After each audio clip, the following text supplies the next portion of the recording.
Hello, everyone, and welcome to this new episode of ElTeacher. In today's episode, we'll explore workplace culture. You'll learn essential vocabulary related to workplaces and how to talk about them effectively. To start, let's listen to a conversation about workplace culture. Pay close attention to the vocabulary used. It will help you feel more confident when discussing work environments and sharing your experiences. Let's get started. Hey Mike, how's it going? You've been here a bit longer than me. What's the work culture like in this office? It's great, honestly. The biggest advantage of working here is the flexi-time policy. You can start and finish work when it suits you as long as you meet your deadlines. It really helps with balancing work and personal life. That sounds amazing. In my last job, the employer was pretty strict about fixed hours. The employees didn't have much flexibility, and it made things harder for everyone. Yeah, flexibility definitely makes a difference. Plus, the people here are great. If you ever need help, there's always a colleague willing to lend a hand. That's good to know. By the way, where do people usually go during their break? I noticed some head out for coffee. Oh, most people drop off their laptops and head to the cafe across the street. It's a nice way to relax and recharge. But you can also stay here in the office if you prefer a quieter space. I might try that cafe sometime. It's nice to have options. So, do you think the employer encourages a positive work culture here? Definitely. They focus on teamwork and making sure employees feel valued. And with the flexi time and supportive colleagues, it's a really nice place to work. Sounds like I made the right choice joining this company. Thanks for filling me in, Mike. No problem, Sarah. If you need anything else, just let me know. Let's start with the word colleague. This is a professional term for someone you work with. For example, if you're part of a project team, the other members of that team are your colleagues. In a workplace, having good relationships with your colleagues is important because it helps create a positive work environment. Imagine you're new at a job and a friendly colleague helps you get settled. That's a great example of teamwork and support. You might hear phrases like, "My colleague Sarah is helping me with this report," or "I'll ask my colleagues for feedback on the presentation." It's a word you'll use often when discussing your workplace. For example, During the meeting, my colleague shared some valuable insights about the project. One of my colleagues recently organized a team lunch to celebrate our project's success.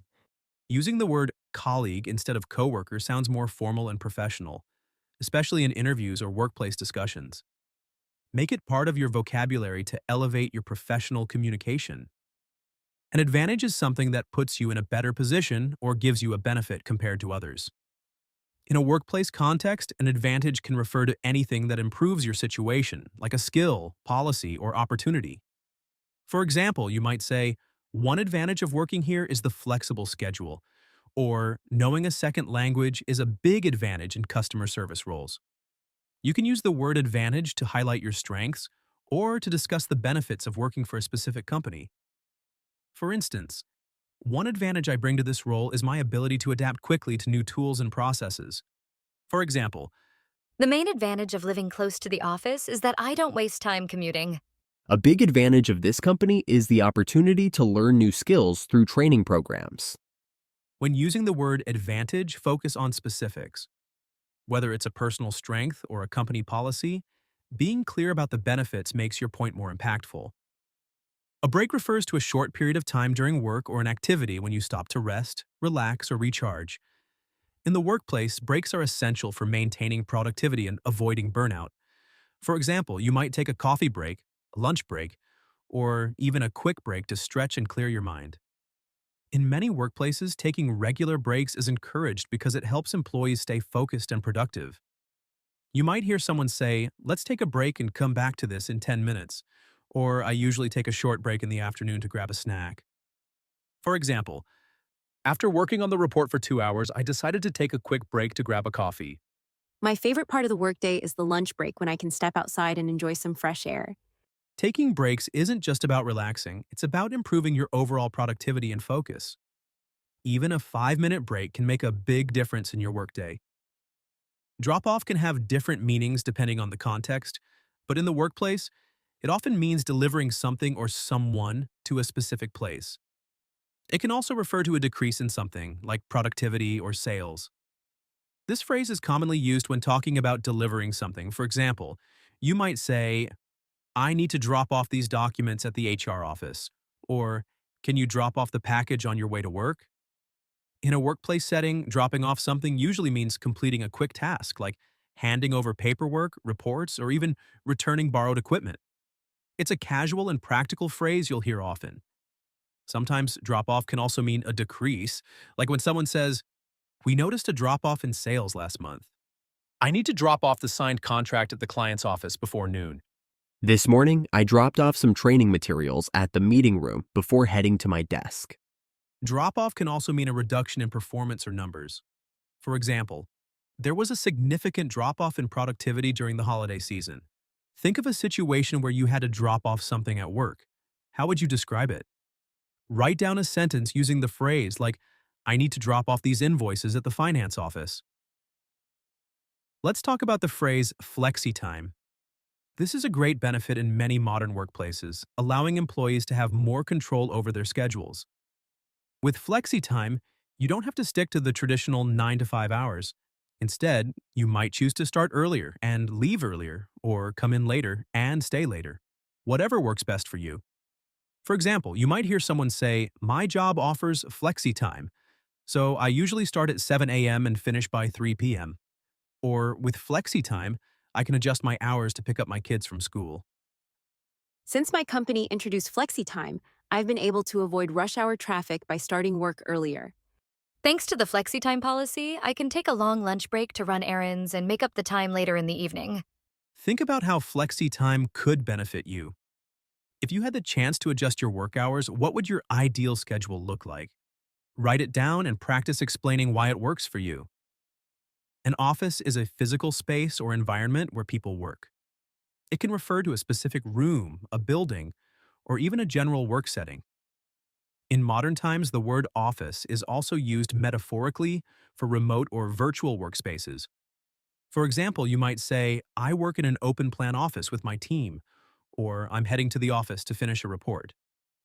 With the rise of remote work, the concept of an office has evolved. Now, your office could be your home workspace or even a cafe. However, in traditional workplaces, the office is where meetings happen, deadlines are met, and teamwork thrives. For example, Our office is located on the 5th floor, and we have a great view of the city. "I forgot my charger at the office, so I'll have to pick it up tomorrow." Think about your ideal office environment. Is it an open plan space, a private room, or your home? Write a sentence describing what makes your ideal office productive and comfortable, and practice saying it. Next, we have the word employee. An employee is a person who works for a company, organization, or individual in exchange for a salary or wages. Employees have specific roles, responsibilities, and obligations outlined by their employer. In the workplace, the relationship between an employee and their employer is crucial.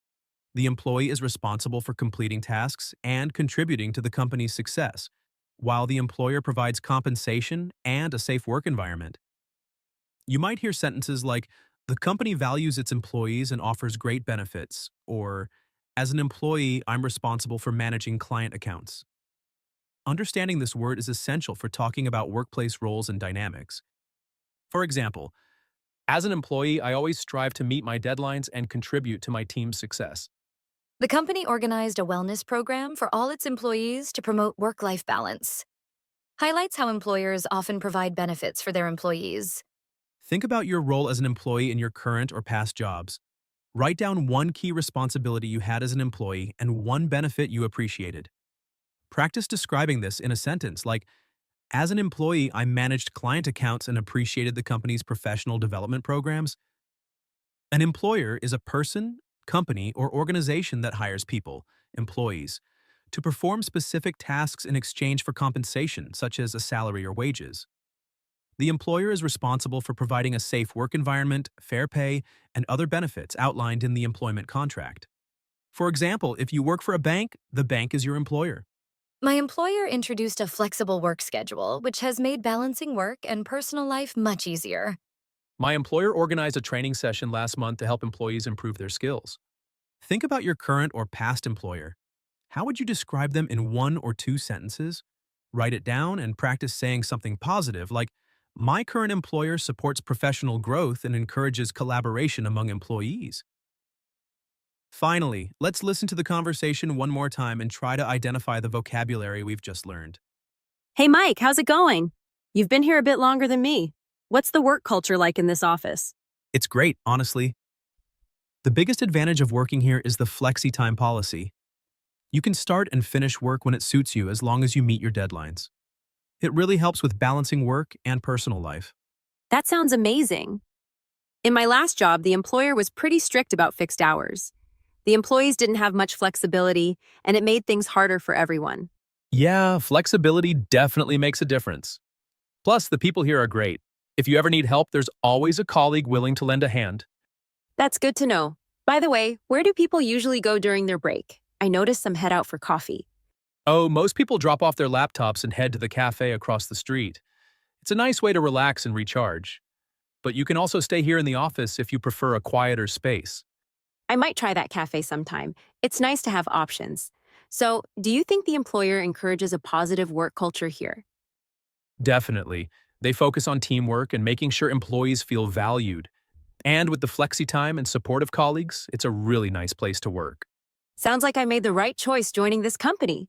Thanks for filling me in, Mike. No problem, Sarah. If you need anything else, just let me know. Congratulations, we've reached the end of this episode. I hope you enjoyed it and now have a better understanding of some new vocabulary commonly used at work.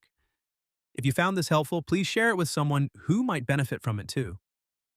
For more practice, visit our website. The link is in the description. Thank you for listening, and I'll see you next time. Until then, keep practicing and leveling up your English skills.